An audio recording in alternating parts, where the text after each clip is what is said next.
Black Star Network is here.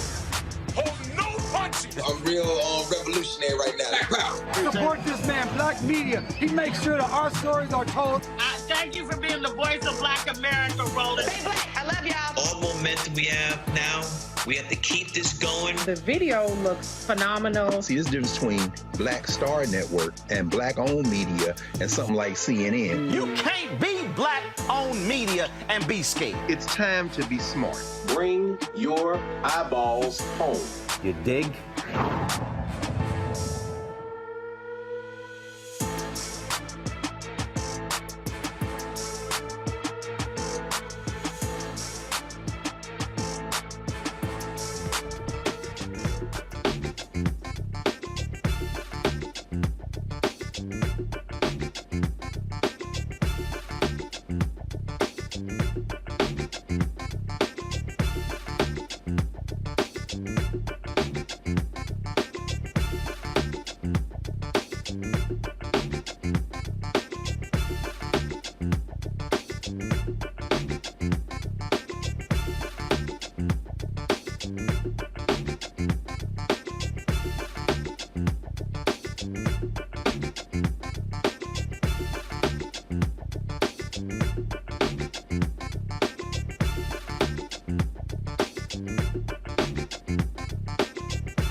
Today is Friday, May 5th, 2023. Coming up on Roland Martin Unfiltered, streaming live on the Black Star Network. The NAACP Legal Defense Fund has won a significant victory against the Mississippi state government, temporarily restoring Jackson residents' voting power and voice in how justice is administered in the city. We'll talk with the executive director of the Mississippi ACLU to discuss how this legal decision helps hold the Mississippi State GOP accountable for their blatant attack against the predominantly black capital city. Controversy is brewing in Georgia as Republican Governor Brian Kemp signs a bill granting an oversight commission the power to remove local prosecutors and DAs from their positions. We'll break it all down. New allegations have surfaced in the Clarence Thomas ethics scandal involving his wife, Ginni Thomas, and thousands of dollars of payments. These revelations have led to calls for massive ethics reform at the Supreme Court. Also, folks, the April 2023 job numbers have been released. Black unemployment goes down to a record low. Also, we'll be celebrating the life of icon Gina Belafonte by talking in an exclusive interview with one of his daughters, Gina Belafonte, as she talks about the impact of her father for the first time since he passed away. It is time to bring the funk on Roland Martin Unfiltered on the Black Star Network. Let's go. He's got it. Whatever the biz, he's on it. Whatever it is, he's got the scoop, the fact, the find. And when it breaks, he's right on time and it's rolling. Best believe he's knowing. Putting it down from sports to news to politics. With entertainment just for kicks, he's rolling. It's on go, roll, y'all. It's Roland Martin, rolling with Roland now. He's funky, he's fresh, he's real, the best, you know he's Roland Martin now.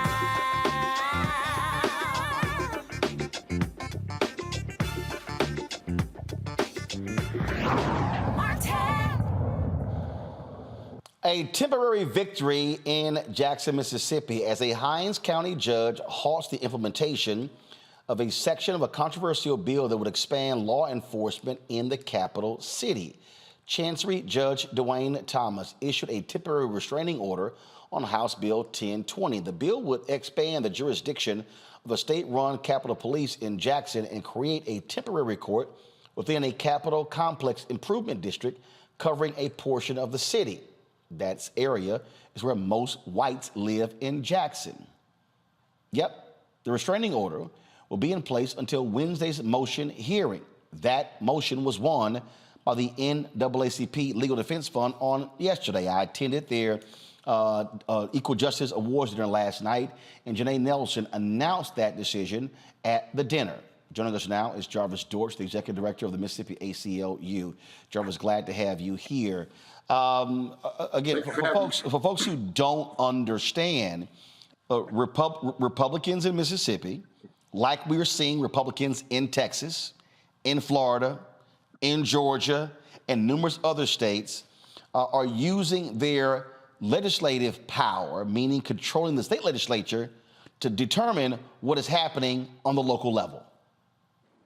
Exactly. I mean, when this bill came out, it was clearly an attempt by certain people in the city to take over power of their neighborhoods, their part of the city. This bill was expansive and covered the most affluent, most white area of the city. These are people that are used to having political power over what happens in the city of Jackson. They don't think they have that power anymore, so they went to the state legislature to get, their own police force, their own judicial system. And even some of these bills that passed this year gave them their own funding for infrastructure. And again, what I'm trying to get people to understand is that, and we broke the numbers down, this area, this Capitol complex, it's literally where nearly all of the white residents in Jackson lives. And I have yet to hear, and maybe you can share with us, I've actually yet to hear a rationale as to why this is needed.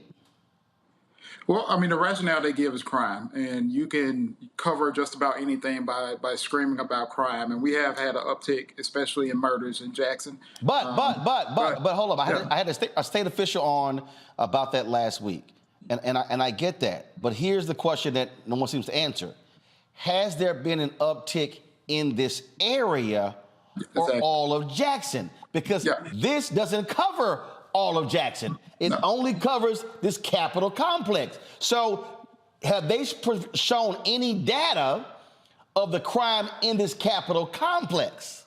No, data isn't something they do at the Mississippi legislature. So no, they have not shown it. And you're right, the Capitol complex started off as an area around downtown, around the Capitol buildings, state office buildings. They've expanded it towards Northeast Jackson, which is the more affluent, more white part of the city. And it's definitely not in the area where we have seen an uptick in crime, and we haven't seen resources put into those areas. Actually, what we've seen with the Capitol Police expanding, we've seen police officers leave Jackson Police Department and go to Capitol Police because they get paid more. So, it's not really even, if your idea is to add more police on the streets, you're not doing that. You're just shifting them down to another place. And look, if they actually want to impact that, how about this, Republicans? Give more money to the city of Jackson for law enforcement. Yeah, I mean, and specify it should be used for salaries. Exactly. I mean, every time the city of Jackson has asked for funding or assistance, the state has said we're not going to do it, and if we do it, we're going to do it in a way where we have control over it. You actually have people leading this bill saying, well, we don't give money to police departments.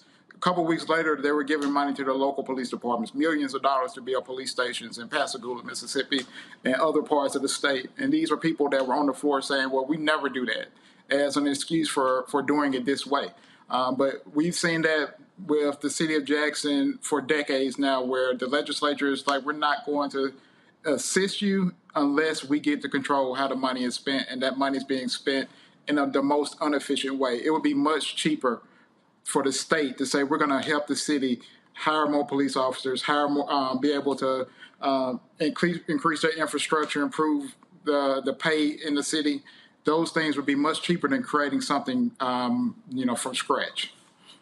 So the hearing is taking place on Wednesday. And so first of all, the LDF was involved in this. Yes. So who actually will be leading the legal battle to stop this from happening? So we're a group of coalition of organizations, the MacArthur Justice Center, which is a justice center at Ole Miss Law School, ACLU Mississippi, the Mississippi Center for Justice, and LDF are all on board with this lawsuit, along with some citizens that live in Jackson that are serving as plaintiffs. And we're going to see next week an attempt to get a more permanent injunction on this bill to stop these new courts from going into effect. All right, then. We certainly appreciate you joining us, Jarvis, to assist with breaking down this story. Thanks a lot. Thank you. All right, folks, I got to go to a break. We come back. We're going to talk about plus what's happening in Georgia, where, again, Republicans are using their power in the legislature to dictate what's happening on the ground. Keep telling y'all what's happening. This is power. I keep telling you how they're using power. First, if you're watching on YouTube, hit that like button, folks. We appreciate you doing so. Also, download the Black Star Network app, Apple phone, Android phone, Apple TV, Android TV, Roku, Amazon Fire TV, Xbox One, Samsung Smart TV. You can also be sure to watch us on Amazon News. If you go to Amazon Fire, click Amazon News. You can watch our 24-hour streaming channel, 24 hours, 7 days a week, right there on Amazon News. Also, of course, support us in what you do. Your dollars make it possible. I'm sitting here. Somebody sent a check right here to us. And so, again, send your check and money orders, folks, to P.O. Box 57196, Washington, D.C., 20037-0196. Cash App, $RM Unfiltered. PayPal is R Martin Unfiltered. Venmo is RM Unfiltered. Zelle is Roland at RolandSMartin.com. Roland at RolandMartinUnfiltered.com. And be sure to get a copy of my book, White Fear, How the Browning of America is Making White Folks Lose Their Minds. We'll be right back.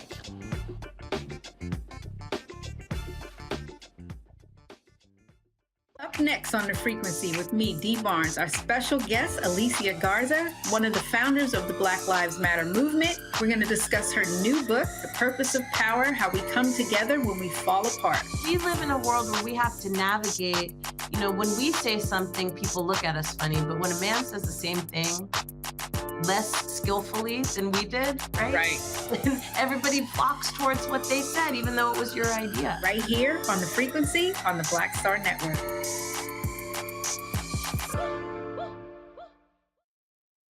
Next on the Black Table with me, Greg Carr, we look at one of the most influential and prominent Black Americans of the 20th century. His work literally changed the world. Among other things, he played a major role in creating the United Nations. He was the first African American and first person of color to win the Nobel Peace Prize. And yet today, he is hardly a household name. We're talking, of course, about Ralph J. Bunche. A new book refers to him as the absolutely indispensable man. His lifelong interest and passion in racial justice, specifically in the form of colonialism. And he saw his work as an activist and advocate for the Black community here in the United States as just the other side of the coin of his work trying to roll back European empire in Africa. Author Cal Rostiala will join us to share his incredible story. That's on the next Black Table, here on the Black Star Network. Black TV does matter, dang it. Hey, what's up, y'all? It's your boy Jacob Lattimore, and you're now watching Roland Martin right now.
In Georgia, Republican Governor Brian Kemp signs a bill creating an oversight commission with the power to remove local prosecutors and district attorneys from their jobs.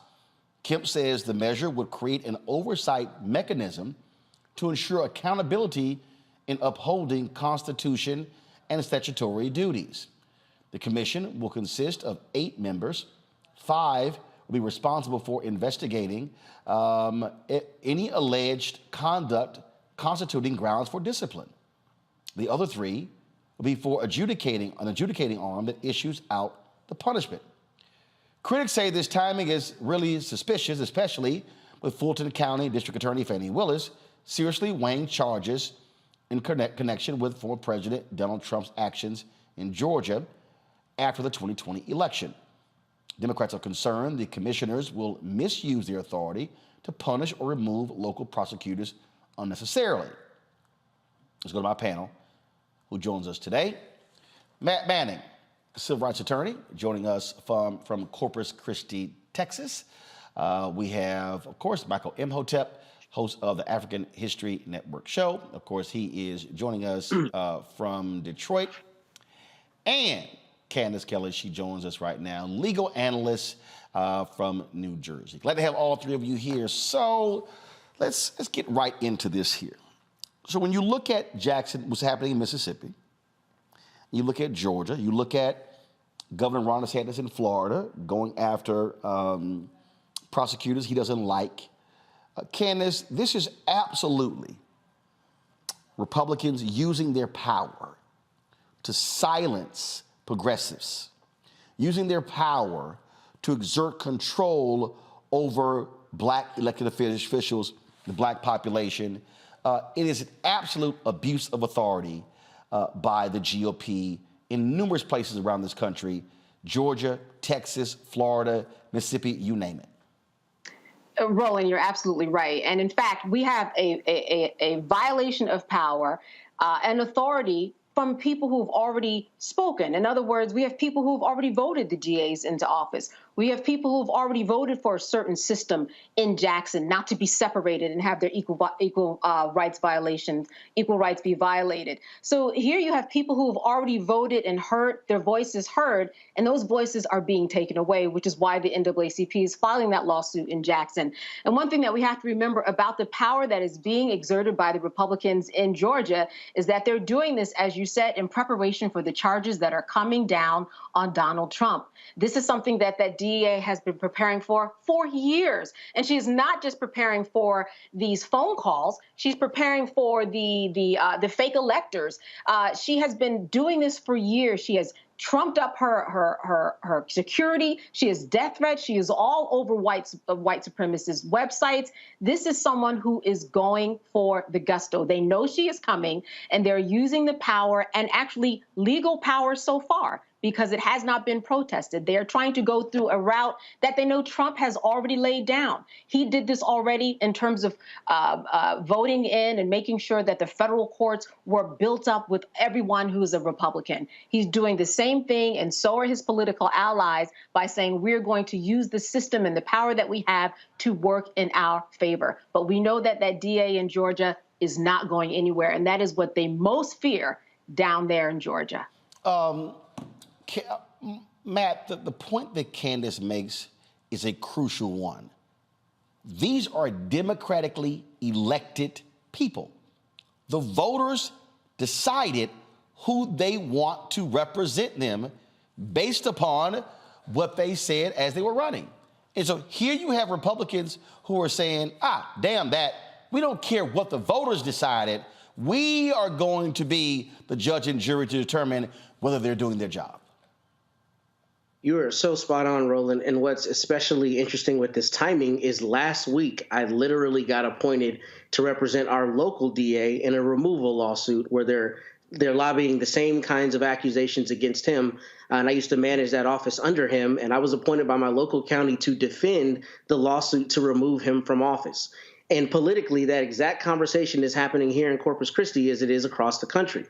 This is a political attack on him, and it's a political attack on anyone who's been duly elected, especially multiple times. The DA here, Kim Gardner in St. Louis, across the country, these people have won multiple times and in landslides. And irrespective of that, you see Republicans directly attacking those offices, and they're doing so with the dog whistles that they know will be effective. Crime, failure to do their duties, all of those things.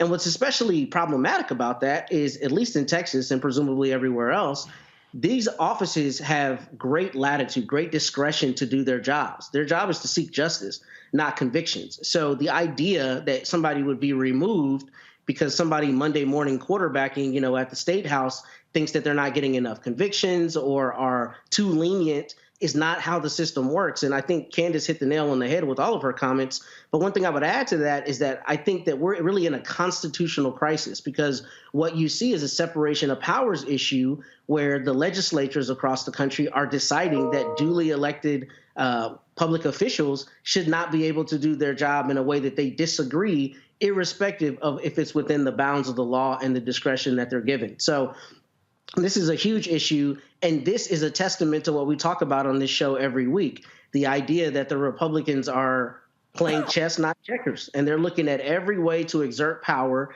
particularly in the local offices where that has the greatest meaningful effect on people's lives. What happens at the school board affects your child's curriculum. What happens with your DA affects, the policies, and whether those policies are rooted towards justice and rehabilitation or rooted towards deterrence and retribution. All of these things on the local level are very important, and that's why the Republicans have a full-on onslaught across the country against duly elected people using the dog whistles and the fake rhetoric that we see. We know is not true, right? Because the reality is the law gives them this discretion.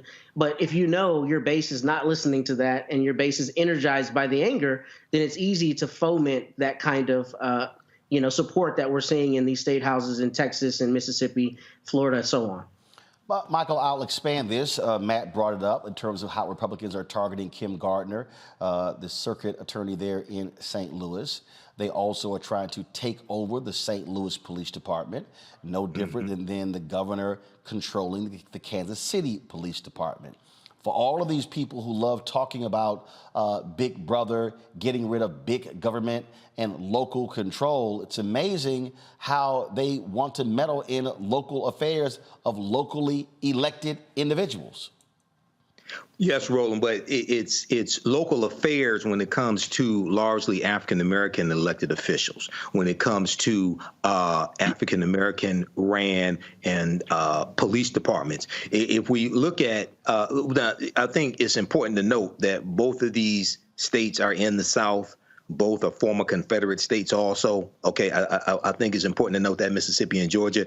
With Mississippi, when I first heard this story in Mississippi, when the story came out April 23rd, and Mississippi Today reported on it, and I said, okay, Governor Tate Reeves, it looks like they are doing this so they can have more control over policing African Americans. But as I got deeper into the story, the Capitol Complex Improvement District is largely the white, more affluent area of Jackson, Mississippi. No, not largely.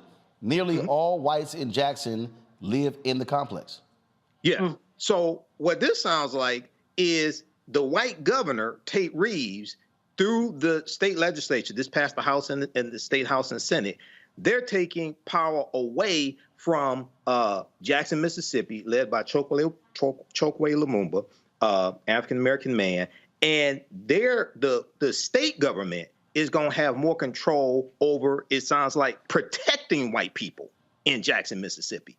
When you look at Georgia, Brian Kemp, and I have to take it here, I told African Americans in Georgia back in 2018 when Stacey Abrams was running that Stacey Abrams' policies were better for African Americans. So many of them said, oh, Stacey Abrams doesn't have a black agenda. I said, Brian Kemp has a black agenda. He has an anti-black agenda, okay?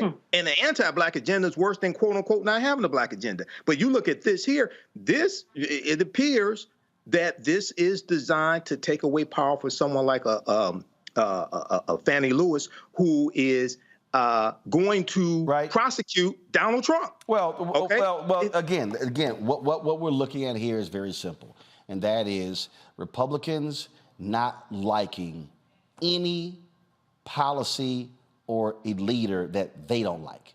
What this is about is them saying to the voters, the hell with who you elected. We don't care who you chose. We are going to determine how they do their job. When the folks in Texas want to control, again, to order a new election, and you pass a law that only applies to one of the 254 counties in all of Texas. One, Harris County. Again, that's targeting democratically elected folk who happen to be largely Democrats in Texas. That's how they're using their power. And so I'm gonna say it again.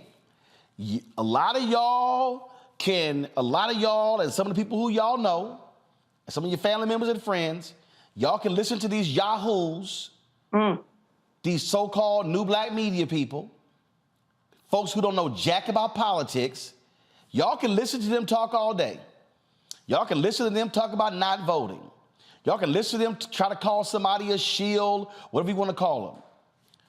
What the Republican, listen to me very clearly, because those yahoos are not going to tell you what I'm about to tell you. The Republican Party is absolutely focused on limiting and eliminating black voices.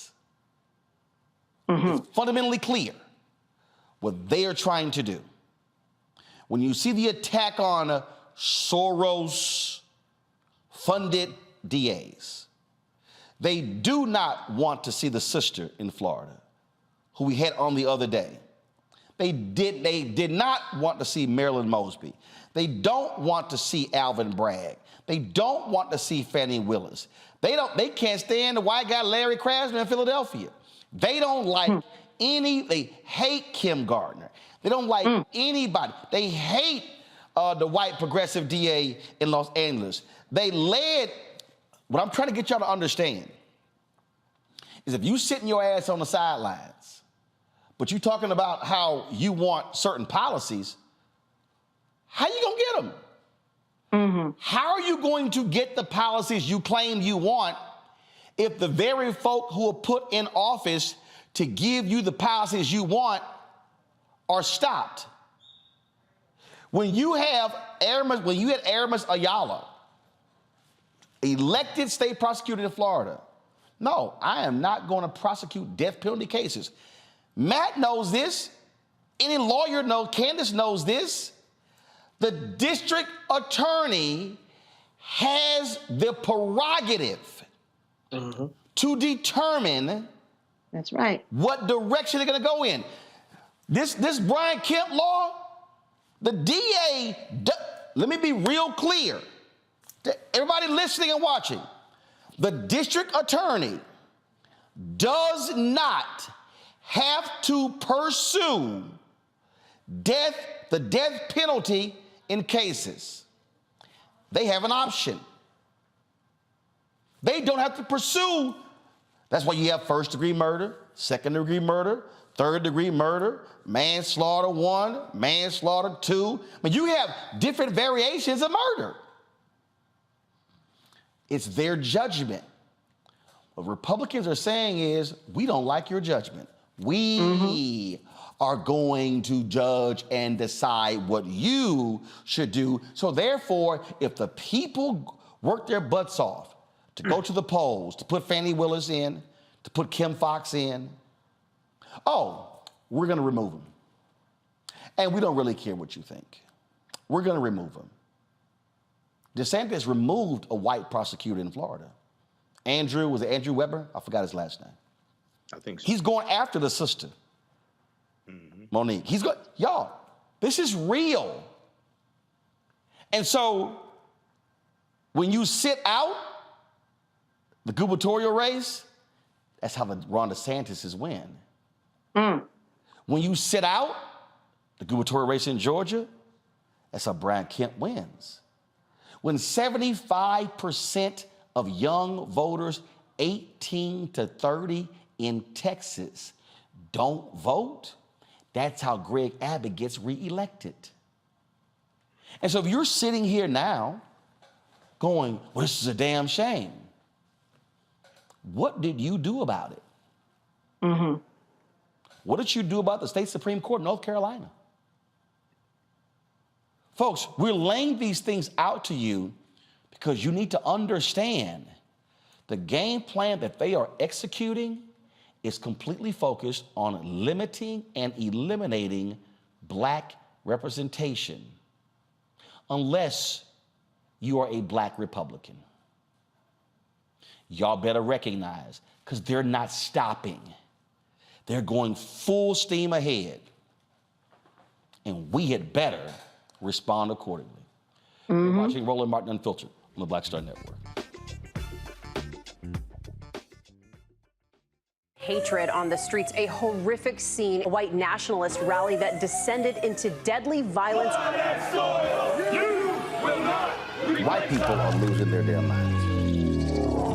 As an angry pro-Trump mob storms the U.S. Capitol, we've seen shooting. We're about to see the rise of what I call white minority resistance. We have seen white folks in this country who simply cannot tolerate black folks voting. I think what we're seeing is the inevitable result of violent denial. This is part of American history. Every time that people of color have made progress, whether real or symbolic, there has been what Carol Anderson at Emory University calls white rage as a backlash. This is the rise of the Proud Boys and the Boogaloo Boys. America, there's going to be more of this. Here's all the Proud Boys, guys. This country is getting increasingly racist in its behaviors and its attitudes because of the fear of white people. The fear that they're taking our jobs, they're taking our resources, they're taking our women. This is white fear.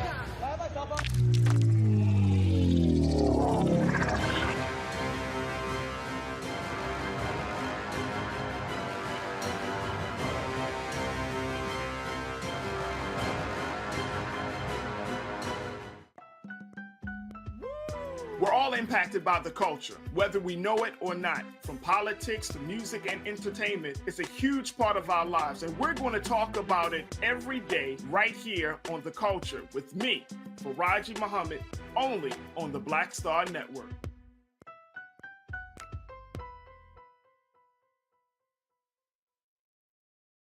Hi, I'm Anthony Brown from Anthony Brown and Group Therapy. Hi, I'm BB Winans. Hey, I'm Donnie Simpson. What's up? I'm Lance Gross, and you're watching Roland Martin Unfiltered.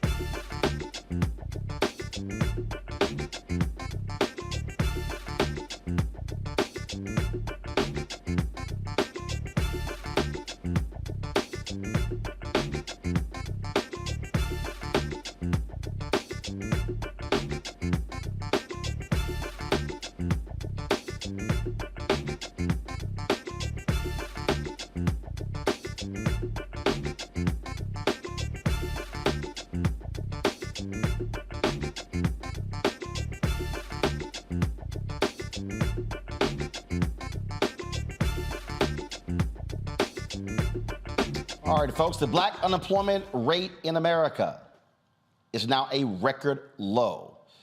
April job numbers came out today from the Bureau of Labor Statistics, and it shows that the black unemployment rate is now 4.7%. It was 5.0% in March. Now, remember when that black conservative was on the other day, Stacey, what's her name? And she lied about, oh, how great the economy was for black people under Donald Trump and called it a record low? Stacey, this is what a record low looks like. So you were lying then, and you're still lying. This is the first time in U.S. history that the black unemployment rate has fallen below 5%, while the overall joblessness rate for black people fell 0.3 of a percentage point. The unemployment rate for black men dropped along with the unemployment rate for black teens. But for black women, the unemployment rate grew slightly following a March jobs report, in which they also reached a historic jobless low. The overall U.S. unemployment rate at its lowest point in 50 years at 3.4%. Dr. Patrick Mason, author of The Economics of Structural Racism, Stratification, Economics in U.S. Labor Markets, and a professor of economics at the University of Massachusetts, Amherst, joins us right now. All right, Patrick, glad to have you here. So when we look at these numbers, when the Larry Summers of the world were like, oh, we got to lower inflation, which means we got to cause unemployment to go up, which is still stupid to me. And these people are yelling, oh, how awful the economy is. Just explain to me, if the economy is so awful, how do we keep setting unemployment records? Well, the economy is not as awful as people like Summers might want to make it. I mean, he's looking solely at inflation, and that's all he's worried about. I am much more worried about whether or not African Americans have jobs. Right? I mean, the best way to keep people out of poverty is to make sure that they have a job. The best way to make sure that people can pay their mortgage is to make sure they have a job. The best way to make sure that they can keep their children in college is to make sure they have jobs. Health insurance is tied to a job. So I am ecstatic to see these low employment numbers, and my hope is that the Fed will not keep pushing interest rates up so much till it choke off the jobs. I mean, why choke off the best economy we've seen in a long time? I mean, yeah, that's why I'm just sitting here. I just sort of laugh when I see these people run around and talk about, oh my God, the economy is just so awful, and things were just so amazing for black people under Donald Trump. No, hardly. Actually, things have begun to improve, and the good news about these unemployment rate numbers is that they are true reflections of the level of joblessness. Another number that I like to look at is the employment to population ratio, which is just the probability that a person has a job. That number is now higher for African Americans than it was in March of 2020 when the pandemic shutdown struck. So it's about 57.8% then. The employment population ratio is about 60% now. So the probability of having a job is higher. You know, sometimes the unemployment number will go down just because people will stop looking. But that's not what's happening in this case. The unemployment number is going down because people are getting jobs. And I think it's a fantastic thing when people are getting jobs. And it puts to lie another myth that's often heard about African Americans is we don't want to work. Well, we work when there are jobs available and people hire us. And right now, you're seeing the unemployment numbers are low. That means that people who might not otherwise have jobs, they're working and improving things for their families. Well, and again, this is just what just befuddles me when we see, again, how the economy is being described. And now we're seeing also inflation coming down. We're now seeing supply chain stabilize. And so all of the stuff before, the empty shelves and, waiting 6 and 9 months for furniture, we're seeing how after 2.5 years of COVID, how all of those things that impacted the supply chain, which impacted inflation, but really it was also the greed of many companies that was causing inflation. We're seeing how these forces are moving together. And so it's just wild to me how these people are assuming, they're just assuming that this is just a terrible, awful, like I said, we had some black conservative on who was like, oh my God, this Biden economy is just the worst. It's just destroying the entire country. And I literally travel around the country and I'm like, what world are you living in? Yeah. Well, there's these people out here who just have crazy ideological beliefs, and they'll say anything. But the numbers don't lie. The unemployment rate is historically low. The employment population ratio is up higher than has been in a long time. The earnings have gone up. So, and if you look at for most households, especially for most African American households, income is mostly earnings, wages, paycheck income. There's not a lot of property income. So earnings are higher. More people are working, men and women. This is a very good economy. And inflation, from my perspective, is not out of hand. It's not an outrageous number. And I just hope the Fed does not keep raising interest rates to the point where we choke off this economy that's trying to go to what would be full employment for us. Now, I think the current rate of 4.7% sort of shows you how bad unemployment is for African Americans. I mean, typically when white American unemployment is at 4.7% or 5%, that's a recession number. But our numbers have been so high for so long, to when we get to what is really a recession number for white Americans, we celebrate. Well, I want to see that unemployment number get down even lower, right? So that everybody out there who wants a job will have one.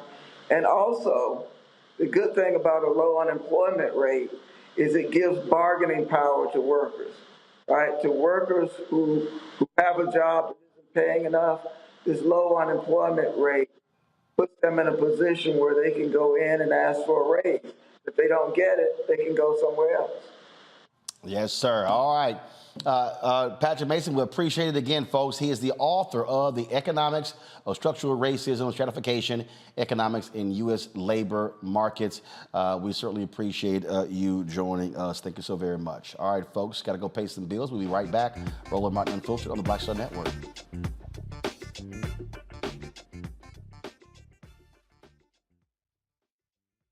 When you talk about blackness and what happens in black culture, we're about covering these things that matter to us, speaking to our issues and concerns. This is a genuine people-powered movement. There's a lot of stuff that we're not getting. You get it, and you spread the word. We wish to plead our own cause.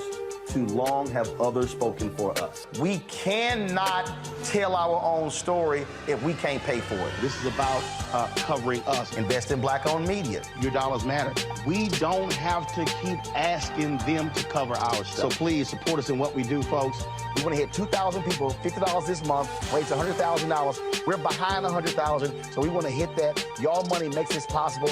Checks and money orders go to P.O. Box 57196, Washington, D.C. 20037-0196. The Cash App is $RM Unfiltered. PayPal is R Martin Unfiltered. Venmo is RM Unfiltered. Zelle is Roland@RolandSMartin.com. On a next, A Balanced Life with me, Dr. Jackie. What does it mean to actually have balance in your life? Why is it important and how do you get there? A masterclass on the art of balance. It could change your life. Find the harmony of your life. And so what beat can you maintain at a good pace? What cadence can keep you running that marathon? Because we know we're going to have, high levels, we're going to have low levels, but where can you find that flow, that harmonious pace? That's all next on A Balanced Life on Black Star Network. What's up? I'm Dr. Ricky Dillard, the choir master. Hey, yo, Peace World. What's going on? It's the Love King of R&B, Raheem Devon, and you're watching Roland Martin Unfiltered.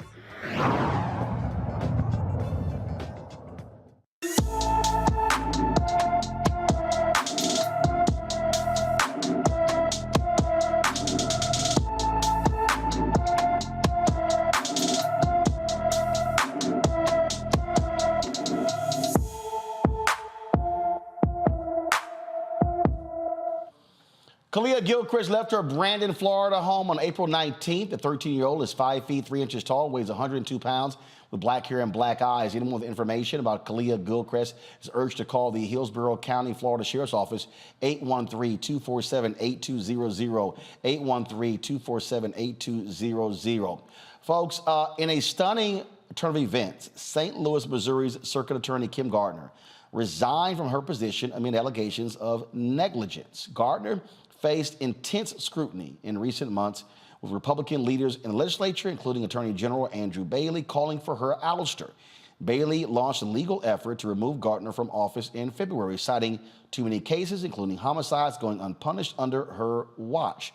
Gardner, the first black woman to hold the position of circuit attorney in St. Louis, has endured massive criticism from both sides of the political spectrum. Some have praised her for her efforts to reform the criminal justice system and her commitment to prosecuting police officers accused of misconduct. However, others have accused her of mishandling high-profile cases and failing to prosecute violent criminals adequately.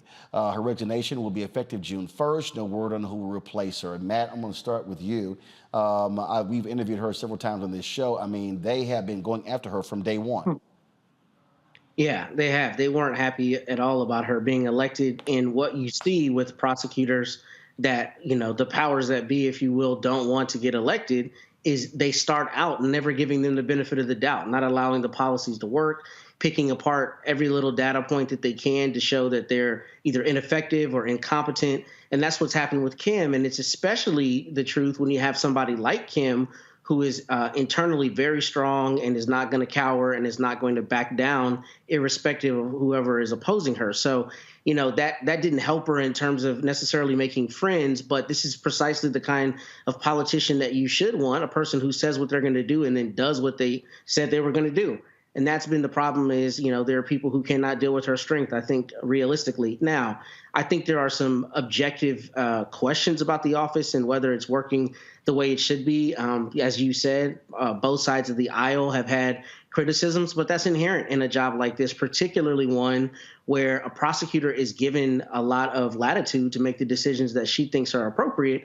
You know, everybody reading headlines first never knows how the criminal justice system works, and two, ascribes to that prosecutor all of the responsibility for things, quote, going wrong, when in reality, there are a lot of other players in the criminal justice system that don't always get that same focus.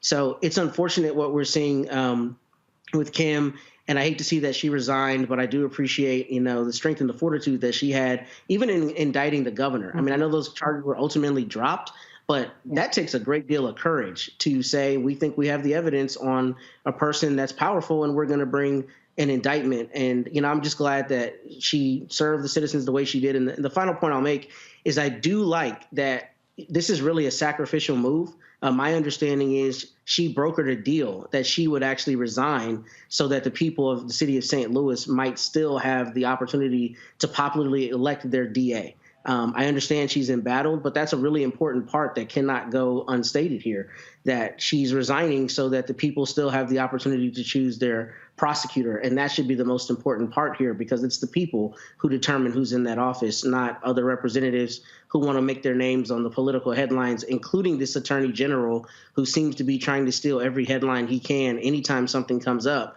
And presumably he's, you know, got his sights on some higher office. So I think there's more at play here than questions about her, you know, performance.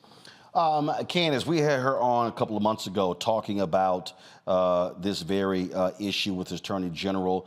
And again, it has been a constant attack on her repeatedly. She said today that you had judges. You had judges who were literally telling lawyers to leave her office was good for your career. I mean, she was dealing with a whole lot of stuff from various quarters. She was. And Roland, here's what's key. Like Matt said, they were nitpicking at her, and they're not done. They will more than likely bring her up in charges in the future for failing to carry out and perform her duties. I think one of the interesting things, and you just touch upon this, is that as the judges were telling attorneys to leave the office, they were following that advice, and they were leaving the office. When you have an office like Kim's that doesn't have enough money, what happens is that all of the attorneys, they get bogged down with these cases. So people have to understand that the strategy was not just with Kim, the strategy was with everybody who worked with her. Because with you give an attorney too much of a caseload where they really can't perform or carry out their duties in a way that rises to the way that they were sworn in by the American Bar Association, then you fall into the arena of malpractice and malfeasance. And nobody wants that. So if your caseload is too much and you don't have people helping you, now your mentors have even gone that have been helping you on your caseload because you might be some new attorney by 2.5 years, you get out of there because you might be brought up on charges for not doing your job because the workload is just too much. So their strategy was get her people out, get Kim out, and just create havoc in the office.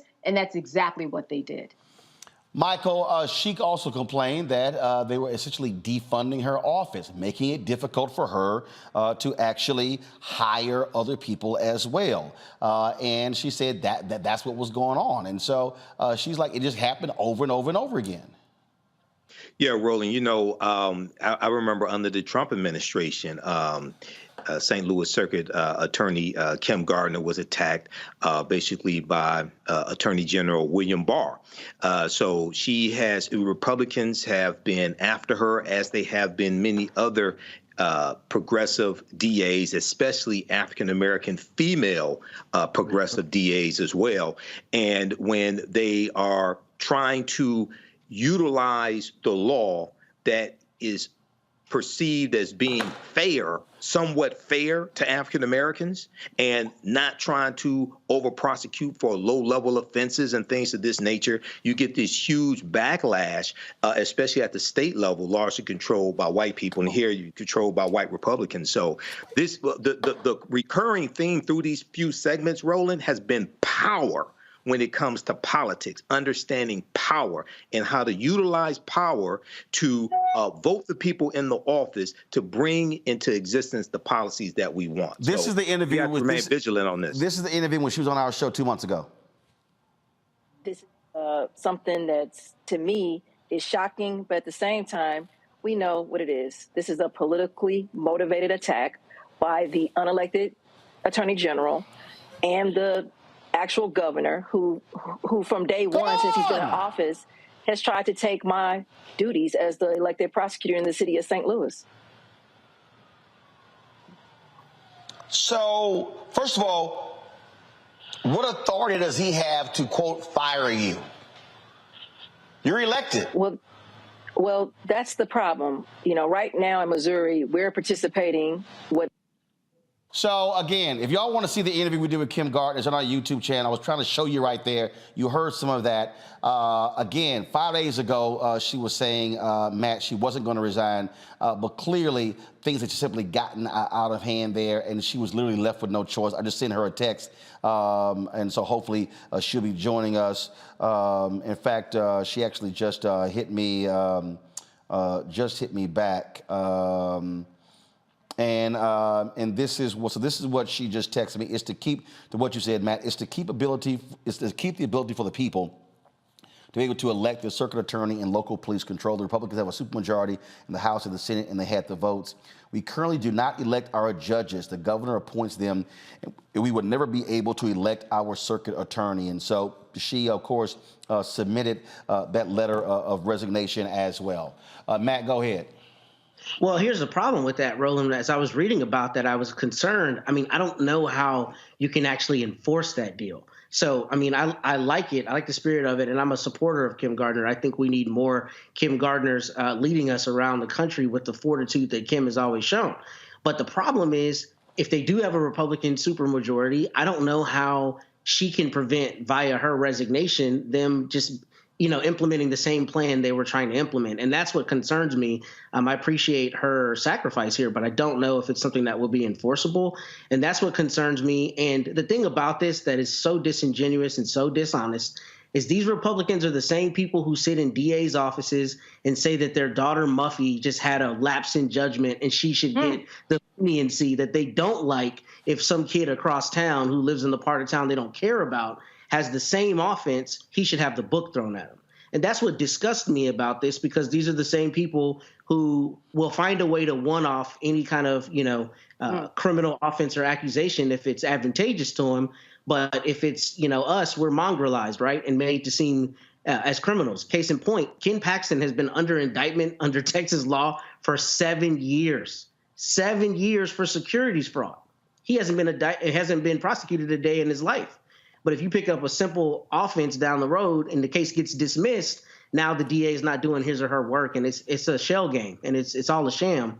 But the problem is, in the state houses, they have this power, and a lot of these legislatures have specific laws that allow them to implement these kinds of things. And what's scary about it as a voter and as a citizen is the idea that, as Candace said earlier, you elect a DA and then the powers that be in the state house don't like her, and they just decide that your decision does not matter, right? At which point, I don't know where you stop it, but it becomes a slippery slope, because when do you stop, basically, if they decide we're not going to have elections anymore, right? Or we're going to change the term limits unilaterally. The more of this kind of thing happens, the more we should be concerned as citizens about, the longer effects of that and how that affects democracy in general. I think we're in a democratic crisis right now in this country, and we're seeing that play out. Yep, well, indeed we are. Candace, Matt, Michael, I certainly appreciate the three of you being with us today on today's panel. Thank you so very much, folks. When we come back, exclusive interview with Gina Belafonte, one of the daughters of Harry Belafonte. She joins us next. Of course, her father passed away on April 25th, and she will share thoughts and reflections on an amazing life from the perspective of one of his loved ones. Philip Agnew, also the Dream Defenders, been in Cuba for the past week, will join us as well. And so we will continue our appreciation, our tributes to the great Harry Belafonte next on Roland Martin Unfiltered on the Black Star Network.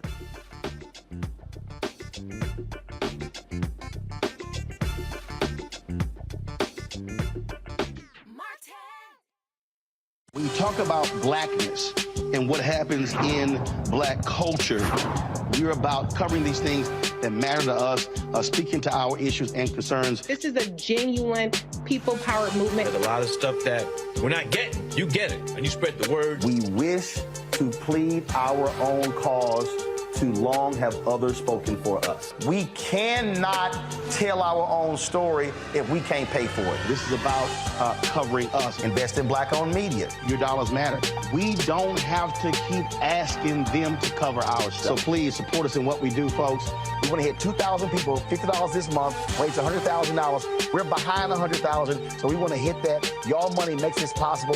Check some money orders. Go to P.O. Box 57196, Washington, D.C. 20037-0196. The Cash App is $RM Unfiltered. PayPal is R Martin Unfiltered. Venmo is RM Unfiltered. Zelle is Roland at RolandSMartin.com. Up next on The Frequency with me, Dee Barnes, our special guest, Alicia Garza, one of the founders of the Black Lives Matter movement. We're going to discuss her new book, The Purpose of Power, How We Come Together When We Fall Apart. We live in a world where we have to navigate, when we say something, people look at us funny, but when a man says the same thing less skillfully than we did, right? Right. Everybody flocks towards what they said, even though it was your idea. Right here on The Frequency on the Black Star Network.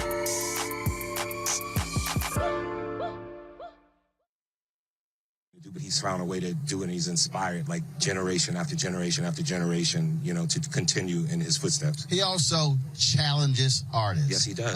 He is not one to be shy. You can't be down with Mr. Belafonte if you're not willing to do something. It's just the way that he is. It's the way the whole family is, and I'm here with Gina and just the entire family, and just really, really genuine, good people who are maybe in Hollywood, but Hollywood's not in them. So just he knows what's important, and he's instilled that in his legacy that will continue to carry on. And I think what's the most important is that his legacy is not just singing, it's not just acting, but really putting it on the line that, frankly, has been deemed by many people to be far more important than the artist piece. It's the activist piece. Sure. But that's the piece of humanity that's the most important. Sure, it's important what you do, as a career, as your art and everything like that. But he injected that into his art, and he injected life and humanity of social justice in the world and just making the world a better place. He never shied away from that at times when many other people did, and he could have, and probably benefited from it a lot more, but he didn't, and that's a very bold man.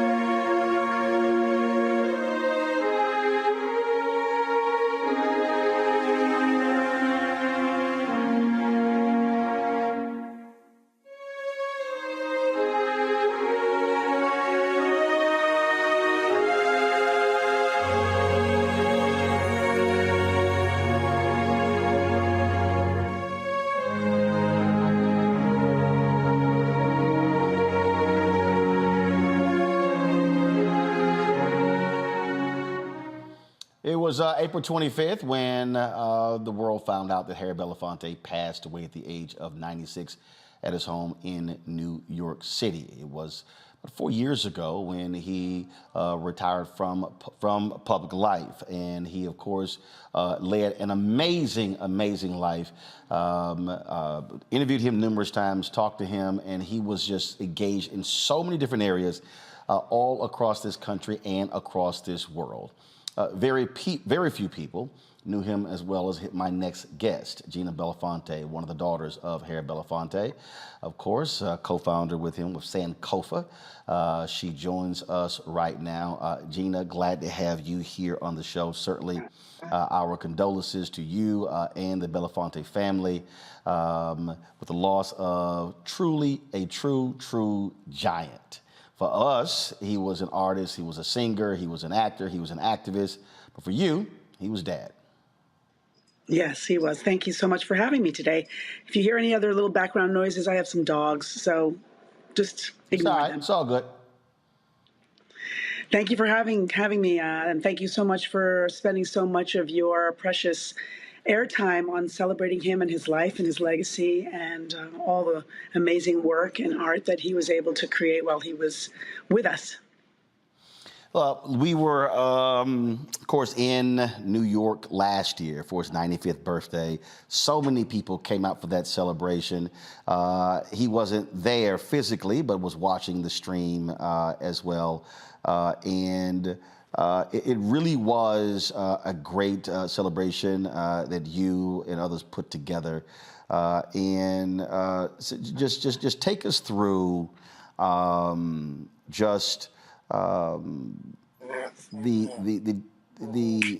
family perspective of who he was, as opposed to what everyone else knows from the public persona of Mr. B.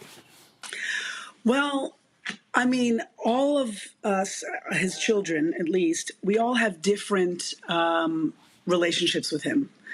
And the way some of us have worked with him quite intimately, and others just sort of, walk through the world with him as dad. He was certainly a force of nature for us all. We understood very clearly that he was busy at work. There was lots to do. There still is lots to do. And he made very specific and strategic choices for himself and his life. And as a father, he was an incredible mentor. He was a wonderful support system. I think probably all of us can say we had wished that there were ways in which we could have had him more in our lives personally. But I was gifted with the opportunity to work with him on a couple of different levels. When I first started working with my father, I was his acting coach. So aside from him coming to all of my shows and guiding me and mentoring me through my, navigating the entertainment business and my career as an actor at the time, he asked me to come on board as his acting coach. And I worked on 4 or 5 different films and television shows with him, guiding him through the different characters. We would work very hard on those. My father was a very serious kind of method actor. And so he took a lot of time and care in trying to figure out all the nuances of the characters. And so I had the gift of having that kind of intimacy with him. And then later in our lives together, in our careers, we worked in during the founding of Sankofa.org, where we were able to really pull together art and activism and use art as a tool to educate and to motivate and activate folks to participate in their civic responsibility and also inform them of what was going on in the world. And we used art to do that. And in many cases, art has a way of sort of opening up your heart, opening up your mind so that you can actually hear the issues and make some informed decisions for yourself.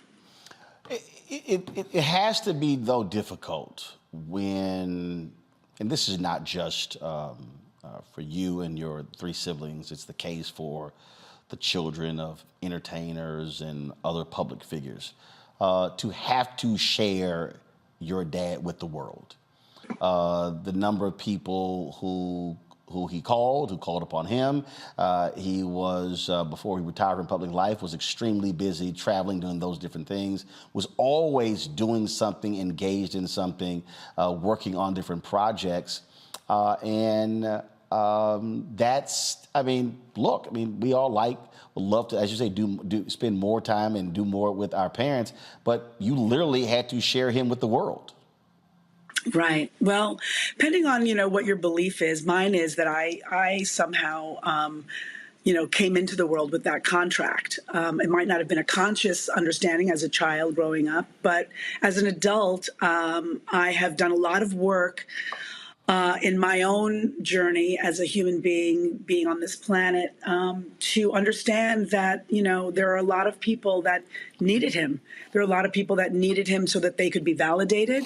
There's a lot of people that needed him so that they could be uplifted and so that their platforms could rise. And certainly, the humanness in it all, you want to, not only protect your parent, but you also want them to see you and to recognize you and to, think and be proud of you and all those things. And luckily for me, I got that from him. I walk through the world. There's lots of other organizations that are doing very good work on behalf of him and his name. But he's my father. So that never will change. The kind of intimacy that we had, that no one can ever take that away from me. I think that what he was able to gift the world and how he was able to empower people, how he was able to, in some ways, be an example to admire and to aspire to. I think, I'm glad that we had to share him. I can't unwrite his own journey and his own path and the way he chose. I mean, he made very conscious decisions to do what he did. He knew what he was doing. So I think part of that was, for me, my own growth as a person, to more deeply understand his choices. I don't make necessarily the same choices that he makes as it relates to my parenting skills and the way of my relationship with my daughter. But I do appreciate that he walked his talk and he did what he needed to do for his journey. And I am deeply appreciative that I, growing up, also gravitated to what he was interested in. Not everyone in my family wanted to do things the way he wanted to do them.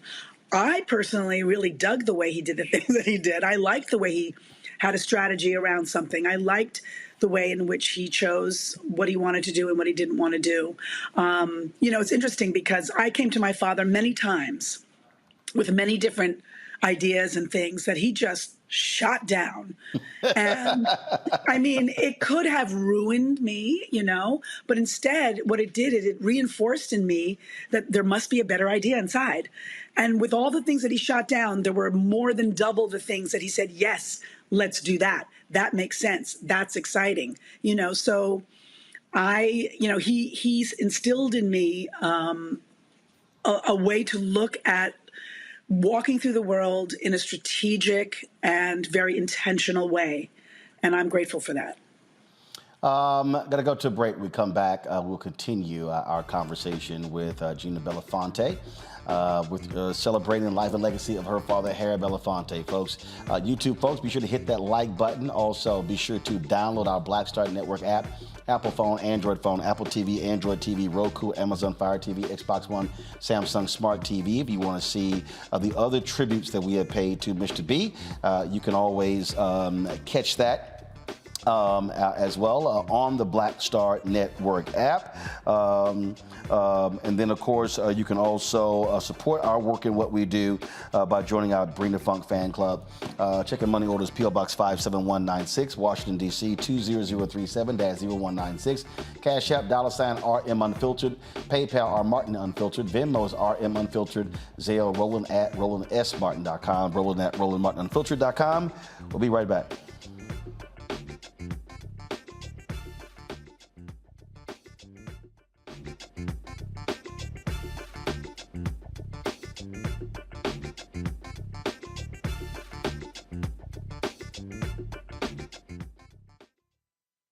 Hatred on the streets, a horrific scene, a white nationalist rally that descended into deadly violence. White people are losing their damn minds. As an angry pro-Trump mob storms the U.S. Capitol, we've seen We're about to see the rise of what I call white minority resistance.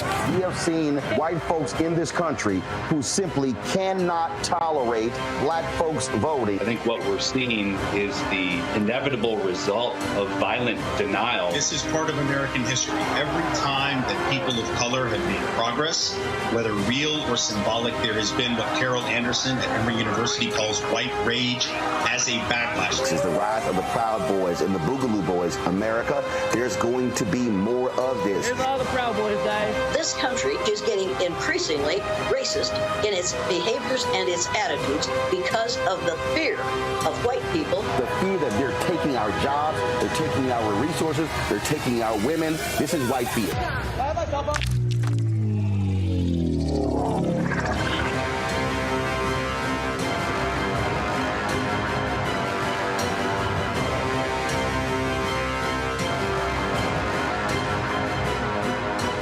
Black Star Network is here.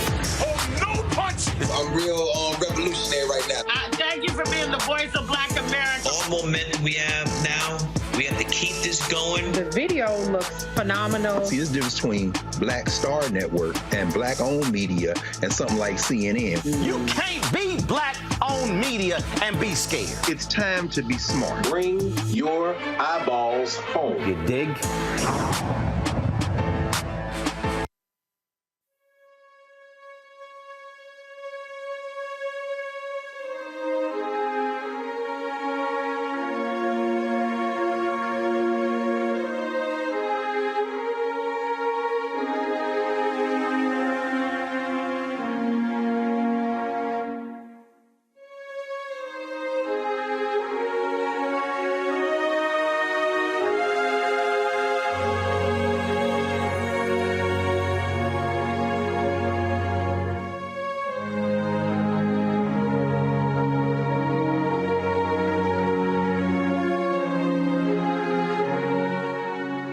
Of course, to the folks who are watching who may not realize, when we dedicated our studios here in Roland Martin Unfiltered, we unveiled this portrait of Mr. B. This was actually commissioned. It was an artist who did this when The Gathering had their fundraiser, the Apollo Theater.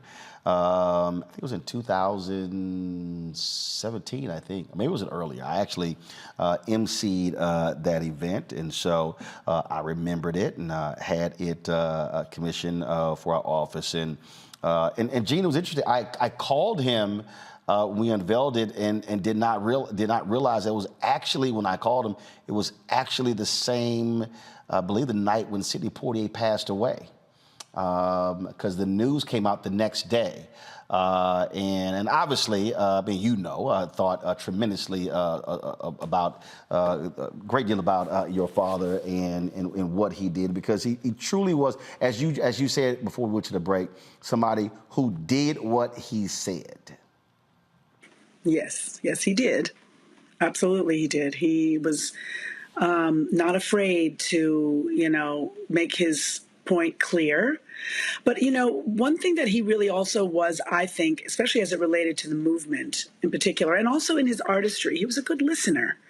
He really wanted to hear perspectives, objectives. He wasn't a person who just quickly, moved. He really heeded to Dr. King's Kingian nonviolence. He suspended his first judgment, and he tried his best, I think, to lean into listening to different perspectives and understand more deeply what people were trying to convey, what they were doing, before he then put his own brilliant strategy or spin on it. I mean, he was an expert strategist. A lot of people know that not only was he a big funder of the 1960s civil rights movement, but a deep strategist within that movement, liaisoning between elected officials and the movement, certainly being an intermediary between different movement fractions and factions during that period, very closely in line with his dear friend, Dr. King. And he also, to this day, in this more modern movement, continued to be a strategist and a mentor for young people who were looking for the roadmap, which he pointed them in the directions. And many of them deeply understood that they needed to get an education in the history of the movement and before the 60s, movement as well. We needed to have a deeper understanding of how we got to where we were so that we could have a deeper strategy on how to shift and change, things. We're still working on that. You talked about him being a listener. It was, I guess, when he got honored at the National Action Network, that was 17. So, I walk up to him, and he turns, and anybody who knows me knows I'm not one who uses the N-word. He turns, "Nigga, when you taking me to lunch?"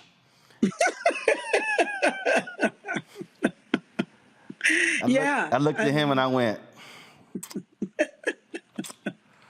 I said, "No, we're going to talk about this N-word thing." But I thought you were going to say to me that you turned to him and you said, "Nigga, where you want to go?" No, but I did say, so where you want to go? He was like, I said, you don't let me know.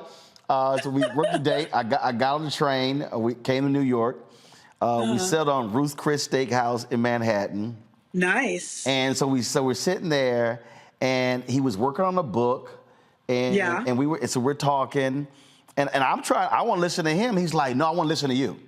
He's like, he was big like that. I want to hear your thoughts.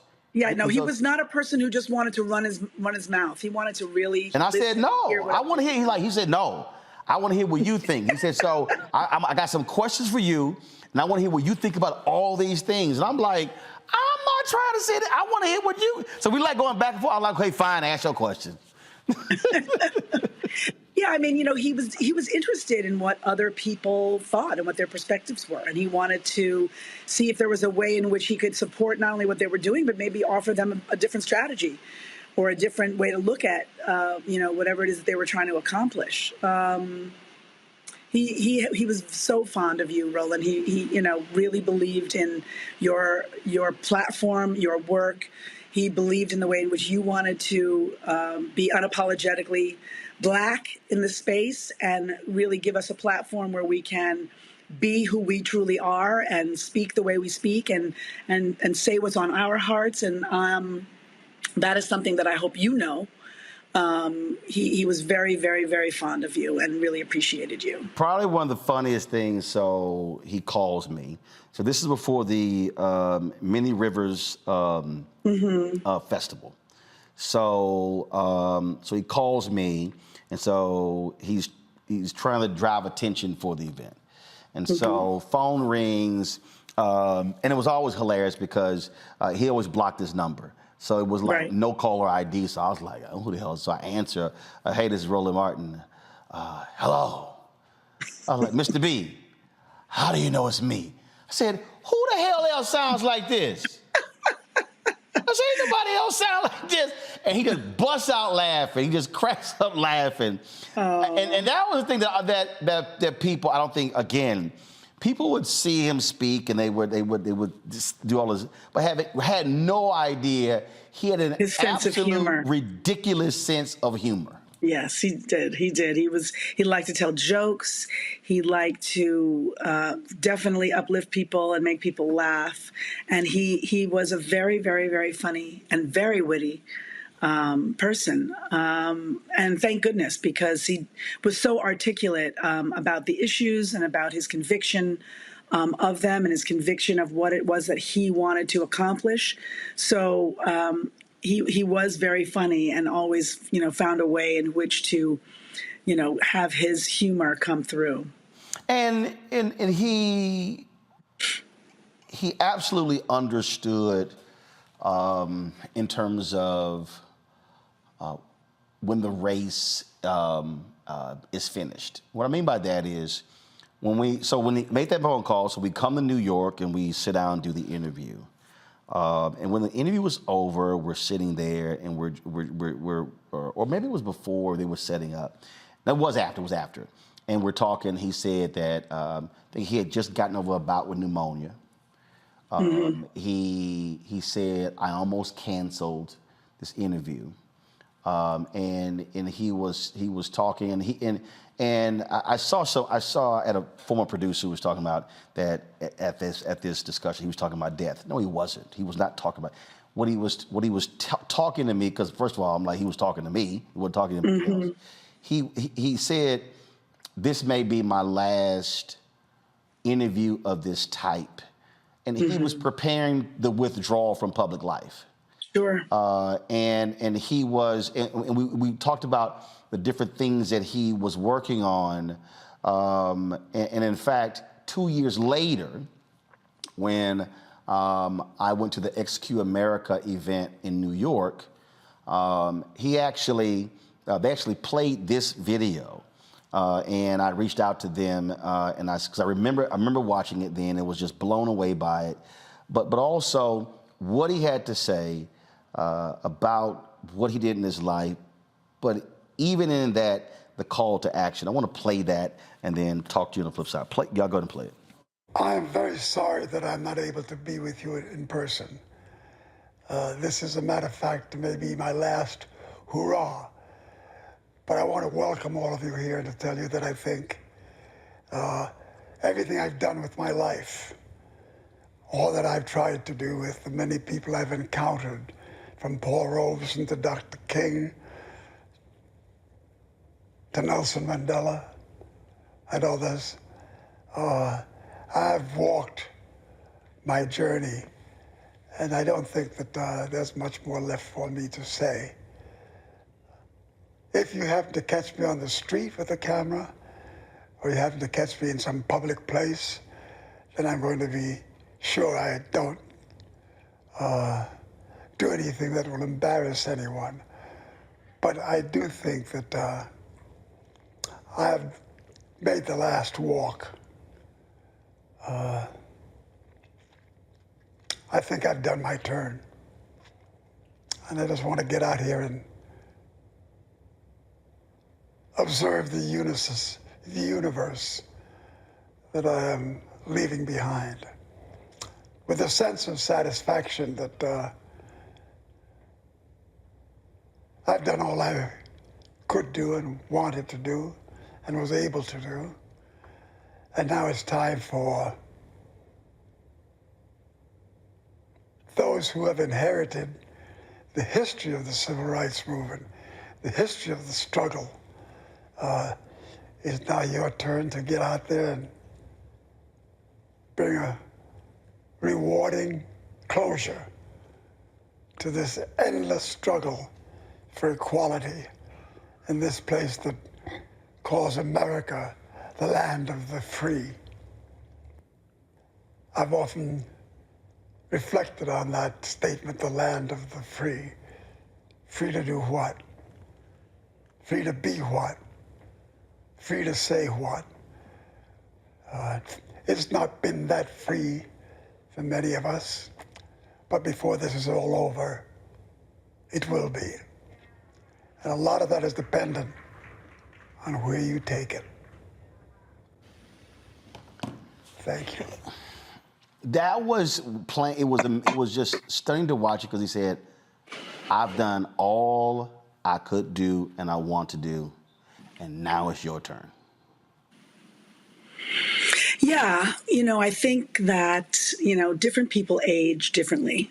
You look at a person like Norman Lear, and then you look at it, someone like Sidney, who really retreated from public life. I think my father understood in some ways what was happening to him physically more than anything else. I mean, to the end, my father was very, communicative. If you asked him a question, he could answer it, kind of a thing. But I think that, it just became more difficult for him to pull for the words and more difficult for him to struggle to articulate. He's such an articulate person. And I think he wanted to leave the world with an image of himself that was intact, that, we didn't think of someone who was diminished. And, he like I said, he's a high school dropout and such an articulate person. He was able to pull from his own, study, words and sentences, phrases and sentiments that, and so had such a beautiful, use of language. So I think that, I think he wanted to pass the baton quite specifically to a lot of people, who need to carry it forward. It's going to take a lot of us to get this work together and done. And,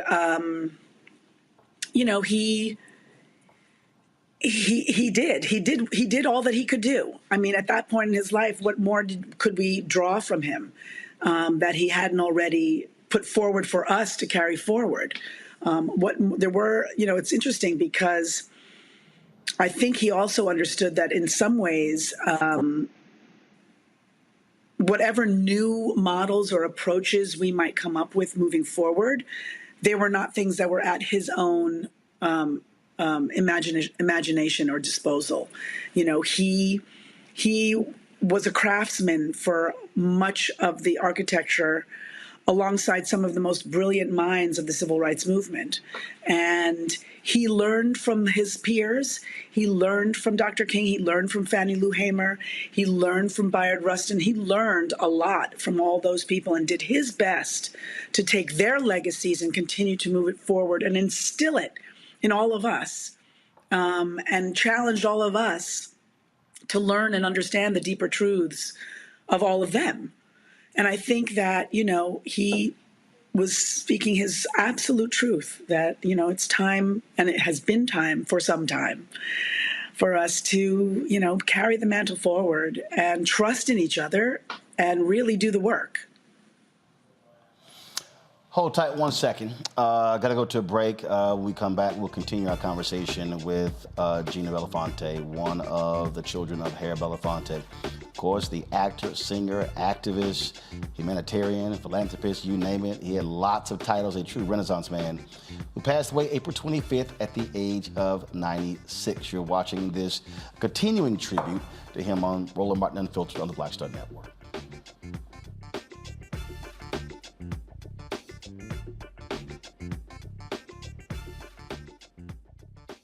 Next on The Black Table with me, Greg Carr, we look at one of the most influential and prominent Black Americans of the 20th century.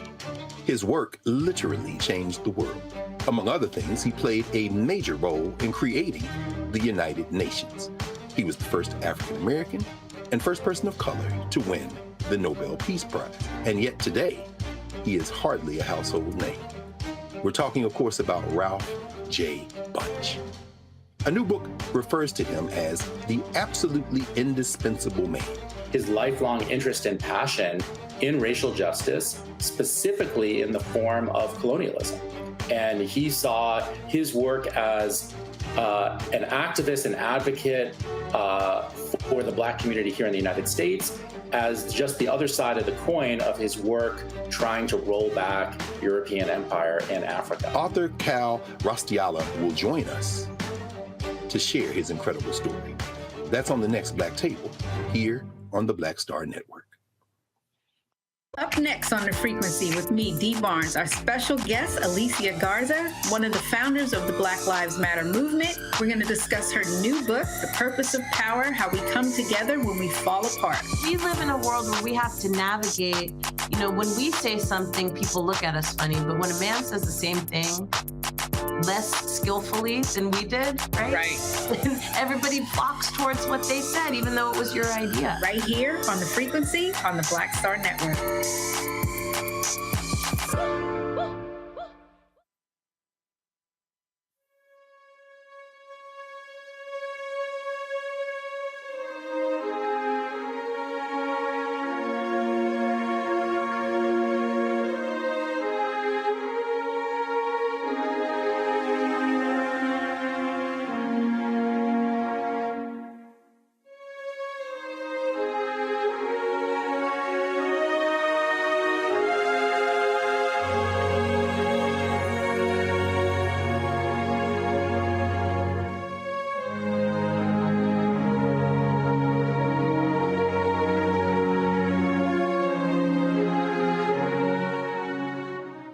All right, folks, welcome back to Roland Martin Unfiltered. One of the things that, Gina, I always thought it was interesting is that your dad did not just want to hang around people his age. It was always interesting where he wanted to be in the mix where the young folks were, where the next generation was in the documentary. He talked about calling the meeting of the elders in Atlanta and saying in the midst of it, basically, the issues that we need to solve ain't going to be solved by the people in this room because they ran their race. And so he then said he had to go beyond that room and go out and talk to the others and seek the others and communicate with the others in the next generation. And one of the folks who he did that with was Philip Agnew, co-director of Black Men Build, also with the Dream Defenders. Philip has been in Cuba. We couldn't get him there, and so we could actually finally reach him today. He joins us on here. Philip, you were with the Dream Defenders when Mr. B heard about what y'all were doing, and he didn't just send you a video saying, hey, great job. He said, no, I want to be with them, and literally traveled to Florida as y'all were there sitting in the state capitol. One, thank you for having me. Even in Cuba, the name Harry Belafonte was spoken in high regard from the president and from a number of folks there in the government who remember his contributions a world away. Mr. B always had a way of wrapping us up in history, wrapping us up in inescapable arc of justice that he was a part of, and he came and he was with us in the Capitol. He wasn't just a person, as you said, who spoke from afar, who talked from afar. Mr. B was always there on the ground as often as possible, and what he did was he not only was there as a symbol of the long arc of justice that we were all a part of, but he gave you a level of encouragement and a level of belief in what you were doing and what I was doing, what we were doing, that nobody else could. You thought to yourself, Mr. Belafonte has been there with Nelson. He's been there with Martin. He's been there with Malcolm. He's been there all over the world at different points in our history to create this moment. And if Mr. Belafonte thinks it's that important that he will come to Florida or he'll come to wherever you are, you knew you were on the right path. You were on the right track. And that's just a testament to his spirit, to his smile, to his indomitable charisma. And it is a great honor of my life that I've been a small part of the journey that is Mr. Belafonte's life. Gina, Philip made the point about Cuba. I mean, the hip-hop community in Cuba is absolutely indebted to him because Fidel Castro would not allow rappers to do what they do. And when your dad traveled there, he told Fidel Castro, let the artists practice their art. And then he comes back the next year and they thank him because it was him intervening directly with Fidel Castro that allowed Cuban rappers and Cuban hip-hop artists to be able to do what they do in that country. So he wasn't afraid to even tell Castro, hey, man, lighten up. Right. Right, because I mean, first of all, hello, Philip. It's such a pleasure to see you. Let me just say that. And also, I think my father really, believed in humanity, and he was dealing with humans. And so I think that, he understood that, the Cuban Revolution had places to grow. And he did his best to maintain relations through culture, and bring art and culture to the island and reciprocate a cultural exchange. And I think that, when he heard the young people rapping, a lot of people don't know that Harry was the producer of Beat Street, and he was very much in tune and up to date with our own current scene, music and cultural scene. And Harry was sort of when you think about hip hop, when you think about what hip hop means, and it sometimes means a different thing to different people. But one thing about hip hop is authenticity and originality, and Harry was all those things.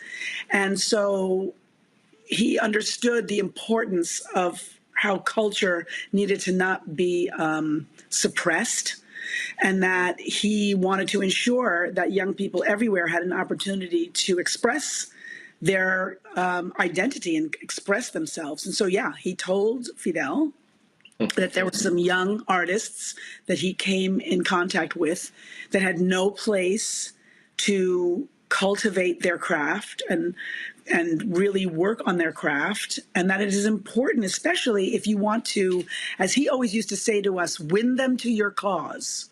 Mm-hmm. So in some ways, he may have counseled Fidel to say, listen, if you want to win them to your cause, you need to help support their work and what they want to do as well.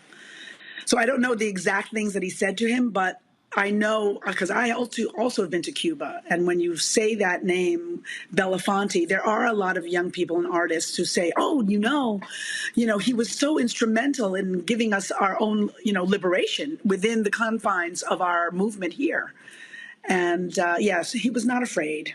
He was just not.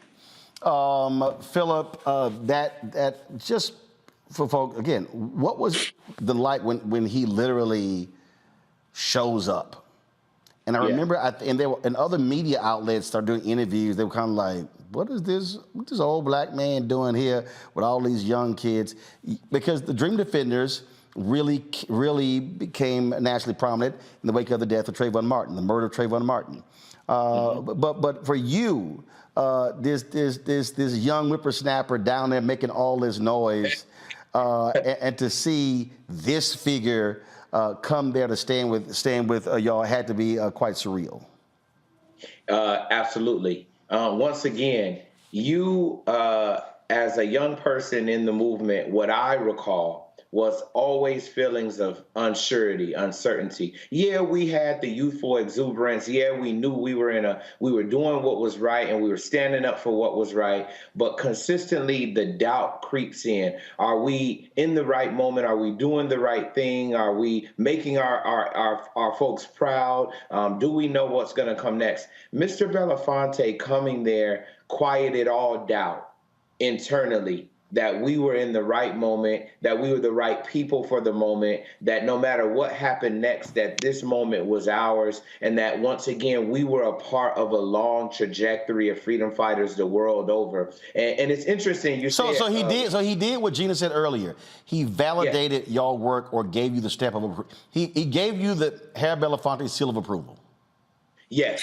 Because I want this to be known. Yeah, there were people saying, why is this old guy coming? But overwhelmingly, people were wondering, who are these people? Who are these kids? And when he came in, people understood that we weren't just loud, but we had a level of thought and analysis, and that we had a plan, and that we were legitimate actors in the long arc of history, that we weren't just young whippersnappers, that we had connections. frankly, that we were connected with somebody who, who had stood with Malcolm, stood with Martin, stood with Ella, stood with folks the world over and over, and consistently was on the side of good. And so for us, he was that stamp of approval. And really, to this day, we are still emboldened with that stamp. I'm still incredibly grateful for the private conversations that we've been able to have, and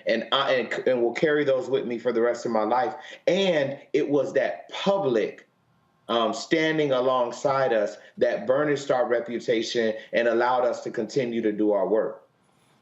Gina, yes, you saw that take place with Philip and the Dream Defenders, and then just so many other people. But also speak on how he also challenged these younger artists, these actors, these musicians, to say, you can be doing a hell of a lot more than what you're doing right now. Yeah. Well, I mean, he worked in very mysterious ways, and sometimes, I remember the work with the Dream Defenders in the very, very early days when he came back from that trip. And we were just also at the same time forming Sankofa. And, the Dream Defenders came to us for their support. And we immediately said, why don't we do this? Let's send you all to Highlander. Yeah. Let's finance an opportunity for you all to come together to actually create that strategy that Philip was discussing and talking about, and also give a political education to some of the other folks that are around you that may not quite be as hip to what's happening, so that you can educate your peers, so that you guys can take that deeper dive. And he wanted to do that same thing with artists. Many artists looked at Harry like he was just an anomaly. Like they didn't get, how were you able to be so outspoken? How were you able to do what you do and did what you did and still maintain your career and still maintain your level of celebrity? And I think, there are a couple of things to be said about that. Certainly it was a different time. We did not have the same kind of technology. The cancel culture, so to speak, was not quite as hot as it is here. The cancel culture came from the government predominantly. And, while my father was in some ways blacklisted and fired from jobs that he no longer wanted to participate in if they had to be of a certain way, he was able to be authentic and true to his voice. And so he wanted to find a way to engage young artists in an opportunity to understand that there are strategic ways that you can use your platform to educate your audiences, and that you can bring your audiences in to let them know about what some of the things that are happening around you, whether it's through your lyrics, whether it's through the music you choose to sing, whether it's, documentaries or the films and the stories you choose to tell. Not everyone has to be on a front line. That's not for everybody. But there is a space and a place for all of us to show up and to participate. And I think that he wanted to really let young artists and all artists know that there's work to do and we all have an opportunity to participate. Philip, you talked about a lot of those conversations. There were a lot of things that you can remember, but what's that one thing that stands out the most? Oh, that's hard. You might stump me here. I wouldn't be a good alpha if I didn't. You know what? You're right. And now I got to be a beta nu alpha here, FAMU alpha, and respond. You know what? Because right now I've got to be genuine and authentic with what comes to mind. What I will always remember about every conversation that I've ever had with Mr. B was how intently he listened to me. I'm trying right now to recall some pearl that he told me, and I actually have a bunch of stuff recorded on my phone, Gina, from conversations that I've had with Mr. B and Danny.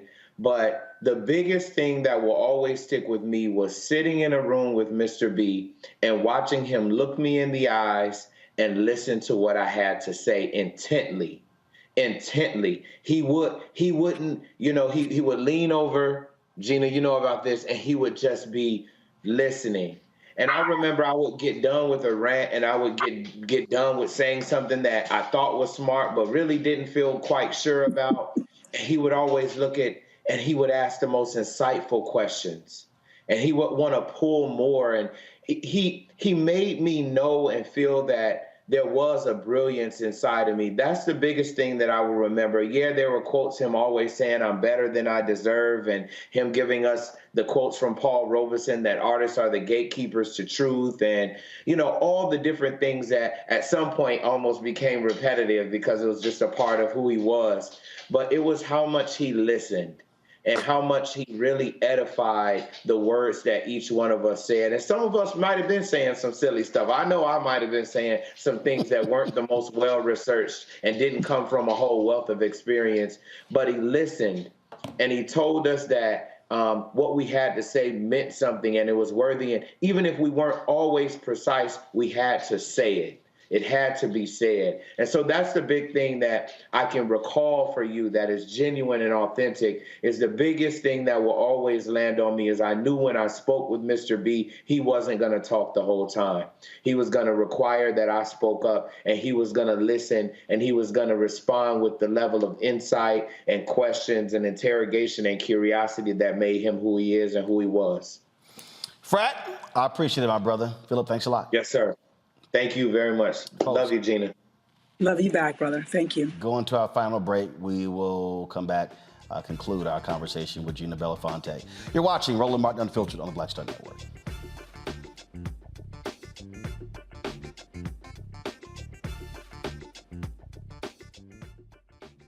On the next Get Wealthy with me, Deborah Owens, America's Wealth Coach, nurses are the backbone of the healthcare industry, and yet only 7% of them are Black. What's the reason for that low number?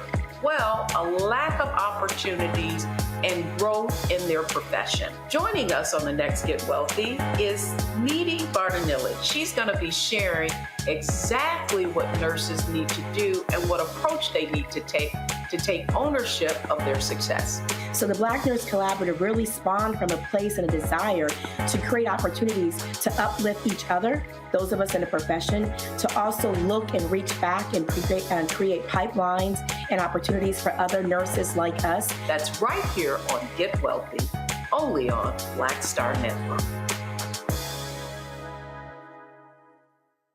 Black Star Network is here. Oh, no punch! I'm real revolutionary right now.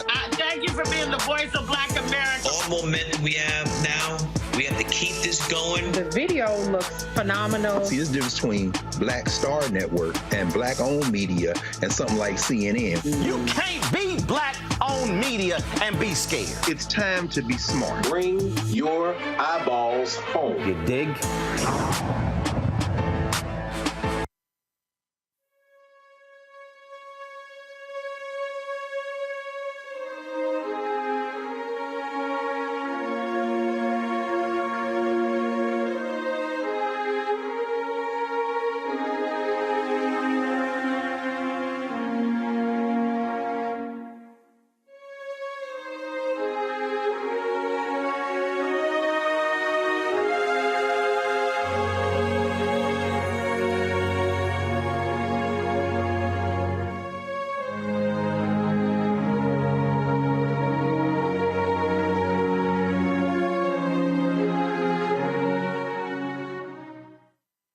All right, folks, welcome back for final segment with Gina Belafonte, one of the children of Harry Belafonte, who became an ancestor April 25th.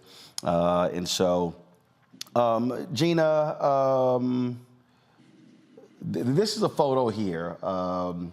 You, your father, your sister leaving Capitol Hill after a lobbying. And the thing that I thought that was great, first of all, with that photo is that, one, the smiles on the face of you, your sister Sherry, your father, and we mentioned Fidel Castro, but this is a man, he was a man who had no problem challenging power and pushing folk to do right. My first actual encounter was when I had to edit a piece in Savoy magazine, a Q&A. Roy Johnson was editor-in-chief, and I had to whack some stuff, and I was like, man, I run all of it. This is pre-internet, so we couldn't do that. And he had no problem challenging President Barack Obama. And so it didn't matter. It didn't matter what your position was. He fully expected more of political leaders. Yes, of course. I mean, there's so much to do. There's so many laws to pass. I mean, you know, our democracy is an experiment. I feel like the capitalist American experience is an experiment, and we're all sort of in the petri dish together. And I think that he wanted to ensure that we were using our democracy to our fullest and making sure that, you know, if we are now considered humans, along with other people, then the laws need to reflect our rights. And he, you know, wanted to push those boundaries. But you know, it's important to note that, you know, Harry was asked to run for office. He was asked to run for Senate, and he knew that he could be far more effective in the private sector than as an unelected official. So, you know, he maintained his, you know, private citizen status, and he used his platform, he used his space, he used his intellect, he used his relationships and his network to do his best to not only assist in getting people elected that he thought shared his own personal mission, but that were people, you know, getting people elected that were, you know, our neighbors, our people who live down the block. You know, he made it very clear that we, the people, or power to the people, meant that we needed to infiltrate the system, and that we needed to, once we were in the system, tear down the machine and instill a more human approach to our existence. And we're still working on that. You know, we have the confines of our government to work within a structure that was built, as people say, the founding fathers. I say, you know, the founding, you know, misogynists. But anyway, it's important just to understand that our human existence needs to evolve. We need to grow, and we need to grow from our humanness, not from what the Constitution states. The Constitution is a guide for us. It's a jumping off point. And, it, you know, for the most part, it did its best to be inclusive in what it knew at that moment. But now it's important for us to take our moral center, our ethics, and our humanity and really create a world where there is true equity, and there's true love, and there's true, you know, caring for thy neighbor. And I think he was hopeful that we would continue to work and chip away at this experiment to make it better for future generations. If we can hold on to the planet long enough that we can have future generations. Last question here. Sankofa, will that be, obviously there was so many things that he was involved in, but clearly creating that with you is also part of his lasting legacy, because that continues, that will continue to move forward. Absolutely. Sankofa.org is an organization that really sits at the intersection of art and activism. And so it continues to do that today. We have incredible programs. We have civics programs in the arts with young people making films and educating themselves peer-to-peer on different civic issues. We have a really interesting virtual reality re-entry program that we work with formerly incarcerated and incarcerated men and women, and we give them virtual reality experiences that help quell some of their trauma triggers upon coming home so that they don't recidivate. We are always working with new talent and finding new stories and new plays. We're hopefully taking our wonderful Lyrics from Lockdown to Broadway soon. And it'll all be in the legacy of my dad and the mission forward. You know, we came up with that mission together. Along with Raoul Roach, who was the son of another great, you know, very progressive musician, Max Roach. And we built Sankofa in the belief that it could be eternal, that really it is culture that really leads in very many ways trends and the way in which that we, you know, work with one another moving forward. So Sankofa is really moving along. We're strong, and we're excited to continue the work. Well, Gina, we appreciate you joining us and sitting and chatting with us for this hour to celebrate and talk about and share with the rest of the world your father. Andrew Young said something to me about Dr. King that I think certainly applies. He said, Martin may not physically be with us, but the reality is he is being talked about every single day. One of the things that we've seen over the past 10 days is that so many people have been posting photos and memories and sharing thoughts with regards to your dad, what he meant when they crossed paths with him. And there's no doubt the things that he was involved with will continue to be talked about from here to eternity.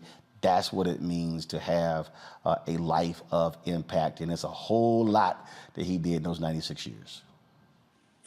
That's true. That's true. And also, let me just say, you know, there are a lot of spaces and places where my father has embedded his mark. Sankofa.org is one of those places.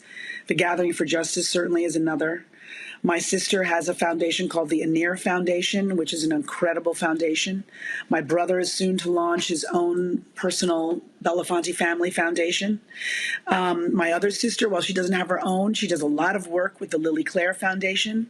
So we're all, you know, whether he's literally founded the organization with us or whether we are just extensions of what he instilled in us, there of the Dream Defenders or, you know, wherever it is. I think of all of the places where he sat on boards and whether it was actual boards or advisory boards, whether it had to do with AIDS, HIV crisis, or whether it had to do with the NAACP Legal Defense Fund, or there's just so many places, the Advancement Project.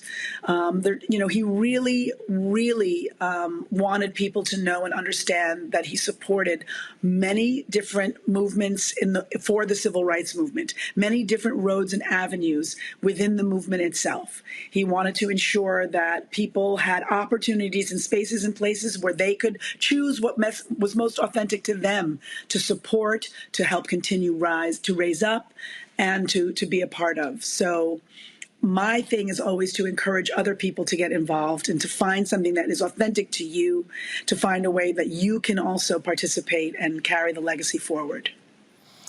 Well, that is certainly the case, and he definitely, I enjoyed our time together, having fun, and this is one of the photos of the last sit-down we had in his office where we had way too much fun, cracking jokes, and having a good time, and so he certainly will be missed, but we absolutely will remember him. And as long as this show is here, as long as I am here, that portrait will always be in our studio where we would pay respects to your dad and what he meant to me, but also to African Americans, to this country, and to this world. Thank you, Roland. Thank you so much. Appreciate you. Give our condolences to your family. Gina Belafonte, thanks a lot. Peace. Folks, that is it for us this weekend. We're going to live stream, we're going to restream the 2 one-on-one interviews that I did with Mr. B when I was at TV One. We'll have that for you. And also, I've not shared with you when we, some other videos when he accepted the award from the RFK Foundation. We're going to have that for you on Monday. And also at the Many Rivers Festival, he actually sang. And I recorded the video on stage. He sang that night, and that was the first time he had sang publicly in a very, very long time. And then we'll have that for you as well. Folks, that's it for us. We appreciate it. Thank you so very much. We'll see you on Monday right here on Roland Martin Unfiltered on the Black Star Network. Support us in what we do. Download our app. Also, you can also join our Bring the Funk fan club, and so you can join us right there. And when you support us, you get your name on the list that we run every single Friday. Thank you so very much. I'll see y'all on Monday. Holla!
Martin.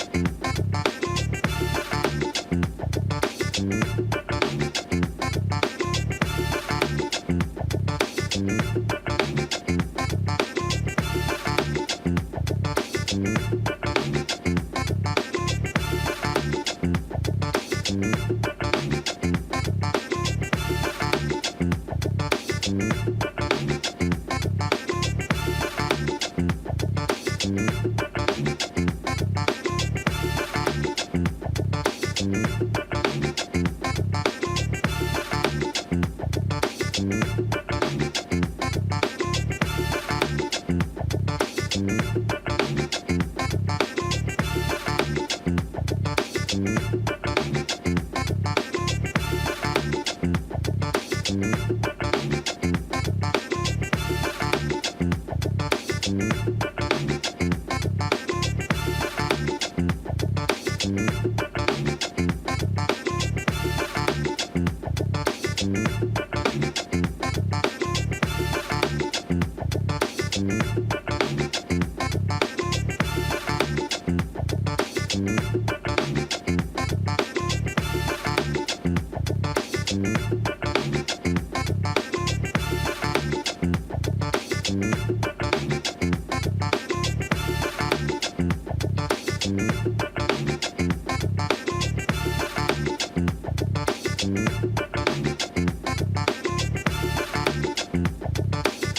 you.